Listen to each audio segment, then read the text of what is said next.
So just give people context, because I know obviously like people are going to think, well, you've only got them back on to talk about something that's semi-controversial, but obviously you've come back, you've rinsed your credit card, there's no work, and this is what I feel like it's important to give this backstory to what's gone on. Yeah. Because I'm sure most people watching or listening are probably going to know, if you're in the trade circle, what's happened. But give people some context then to the scenario that leads to this elephant in the room. Yeah, so I was, I'd been thinking about it for a couple of years, and it was always in the back of my mind, but I never really had the guts to do it, and I didn't really need to, I was kind of making ends meet with the bricklaying and the brand deals, and I actually got offered a big brand deal, and it was probably one of the biggest brand deals I have been offered, and I sent them over a quote and they accepted, and then I ended up messaging them and saying, actually, I'm pulling out, because I knew if I went into this, it'd be another 6 months of not being able to do this. And I thought,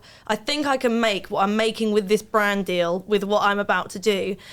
So, yeah, I turned that down. So just out of curiosity, are you able to tell us what you did turn down at the time? Because this is another thing as well that I feel like people don't realise that, yeah, what you've done, some people might not agree with it, but actually, at that period of time, if you got offered, I don't know, £6,000 to do a brand deal. It wasn't. It wasn't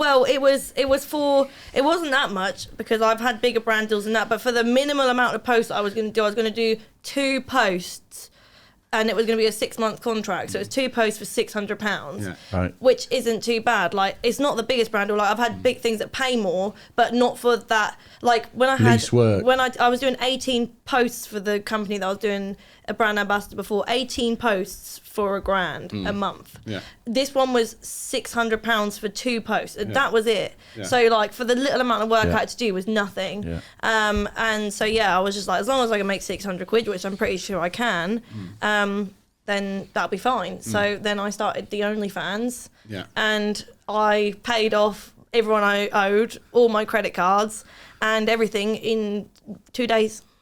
That was that. Done. Stamp, And seal, then I just, debt free. Are we able to ask you how much you owed, just so it gives people like A bit of context to it. a concept?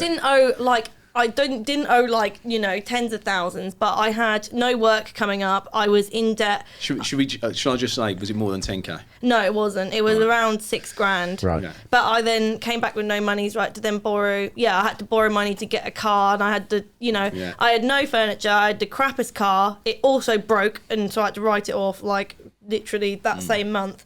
So I was just really, like, you just don't realise when I post on social media and it all looks happy. Like, for somebody like me I was 27. Living at home. Living at home, just bought a car, and that's for the cheapest car I could buy. That was broken. No work coming up.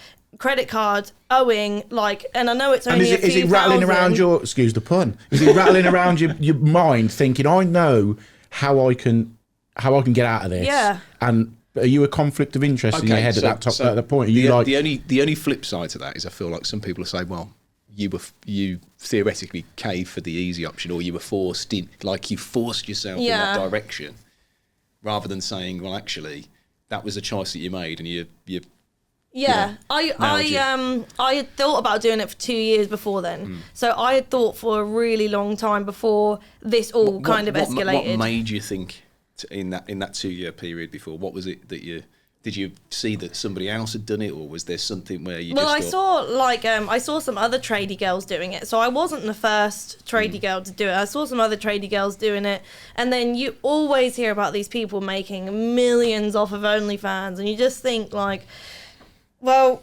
if they can do it, like, I know I can do it, because I had the following, and I had like lots of people that weren't just following me for bricklaying. Like, generally, like, all of my followers stuck with me through the whole of Australia and know my family. They know my parents' names. Just a lot of perverts. But was you Sorry if you followed us. were you consciously thinking then, I've got X amount of followers on Instagram, and you're thinking, if I do an OnlyFans, majority of those are going to be inquisitive about it? I did the calculations, and it works out if 1% of my OnlyFans, if 1% of my followers bought my OnlyFans subscription, I would make 15 grand a month. Yeah.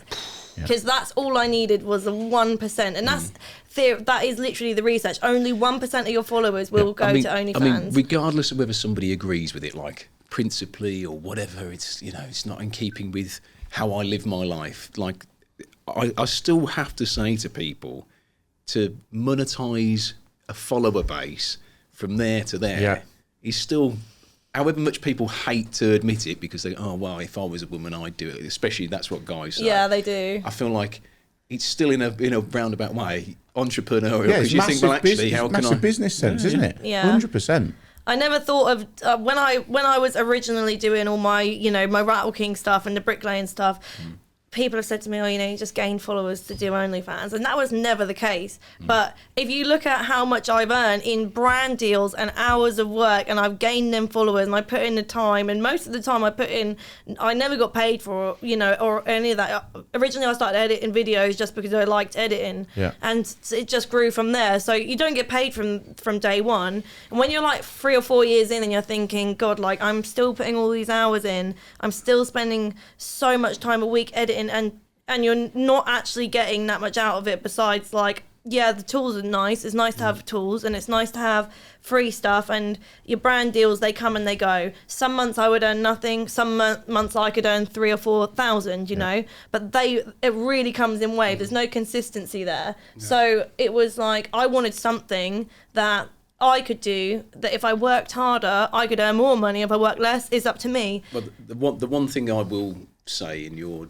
defense on this is, actually, when you're doing what you do, you're in control of your content. Oh yeah, you're definitely. not then reliant on doing the content and hoping, please brand, come and work with me. It is exactly like that. And the videos that go viral that don't have anything to do with OnlyFans, like I heard a couple of viral videos last week, and my OnlyFans just spikes because everyone's going to the link in the bio, and that pays way more than any brand deal and any TikTok and any YouTube could pay. Like the amount of literally one viral video just in bricklaying, everyone just shoots to your bio and goes to your OnlyFans. Like it's such second nature for people now. Like I do it all the time to girls. I think when I was trying to show my mum, because I really had to get my mum on my side to get her to agree to do it, because I wouldn't have done it if she'd have said no. Right. So when I was showing my mum like all these creators, I was like, look at this girl, click the link there, OnlyFans. Oh, look at this girl, click the link there, OnlyFans. They don't mention it at all, but everyone's bloody got it and no one says anything about it. It's good that you've said that, because what I wanted to get to now is, so not only are you sort of fighting with the thought in your head of, I've got this debt, I can't find work, the next thing that you come into cross to, because obviously in your head, you've already decided, but before you even get to posting on that website, you've got to go over all these hurdles. So the next one is your parents. Because I'm sure, obviously, like most parents, the initial reaction is, to it. So how did you approach that? I know obviously you've just mentioned to your mum you were showing different creators, but surely that process wouldn't be as simple as going, look at those creators, oh, okay, then that's fine. Yeah. In terms of the dynamic in the household and stuff like that. Yeah, because you say you're living at home, you've got your siblings as well, you've got your extended family, it's not just your direct parents, it's your cousins, your aunties, your uncles. I mean, everyone's going to have an opinion. I had a lot of friends before I told. And also, the other thing is, even though you've got like your brothers, and they're not involved obviously in any of that stuff, but there's probably some of their mates be like, yeah, of course they are. So it doesn't just affect. Yeah, it was a big family conversation. Like I went to all of my family. I didn't just whack it up online. Who did you go to first? My mum. Your mum? My mum, yeah, because I was actually away with her on holiday and we were chatting about it. Was you like this before? Right, tomorrow, round the pool, I'm gonna... She's had 3 drinks, I'll ask her now. Yeah. Well, when I was travelling, she came over to visit me, and I'd already been looking for work while I was away, and I was like, oh mum, I'm thinking about doing this because I know there's not much work back home, and everyone had been messaging me saying nope, can't get any work, and I was like, I'm gonna go back. I'm already got no money, and now I can't get a job, I can't find a job, and I was saying maybe I should do OnlyFans. She was like, nope, absolutely not, you're not doing that and all this stuff, and I was like, fine, I won't do it then. I was like, but what about this? And that whole month that I was with her, I chipped away some little layers, and then she laid down the rules and she was like, you can do it. I mean, I was 27. Because it is difficult because you do listen to people where they've completely fallen out with the family. The family's completely disowned them, which is terrible, isn't it? Well, Mum said I could do it, but only I had real strict boundaries in the beginning of what I could and couldn't do on there. And she was like, if I ever see you doing this, because I live under her roof. Yeah. She was like, if I ever see you doing this, no, I would like literally be so devastated if you did this, this, and this. And I was like, that's fine, and all this stuff. I went to my dad, and he was like, sounds good. He just didn't give a shit. Your old man's a bricklayer. Yeah, what he's does your so mum do? easygoing. My mum, she's a mum. Yeah. she does everything. Right, okay. My mum literally, But my dad is just so chill. He just literally doesn't care. So your dad, being an old school bricky, he's going to be, in his head, not preempting what you'd ever think, but it's like the whole site thing is, remember like the Zoom magazines and the modelling, it's that lads are brought up around that. I think, so it's not an issue. I think I'd struggle if my daughter said it to me.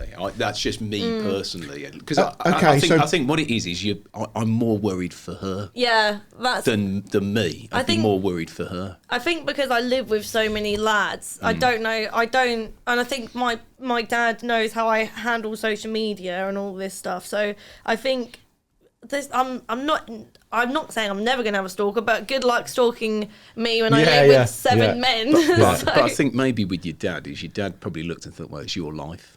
Do you know what I mean? Maybe that's his thing. Yeah. You know, it's up to you what you do, you know, your body, your life, whatever. Yeah, well, one of my brothers didn't want me to do it. Right. All the other, I've got 4 brothers, 3 of them didn't care, but one of them didn't care, but he said, don't do it. And I was like, well... Did any of them get any snarky stuff from their friends? I don't think, like, my brothers and me, we're really close, and I'm really close to all their friends, so if it ever gets said, it's said as banter only, you know. They're never going to go, well, look at this. They never go to the pub. They don't go to the pub anyway. We hang out together. Like, I'm really close to my siblings, you know, and I get this comment all the time, and I just want to tell everybody, they do not film my videos for me, and they are not do you get that? in any of my people ask you that, genuinely? all the time, yeah.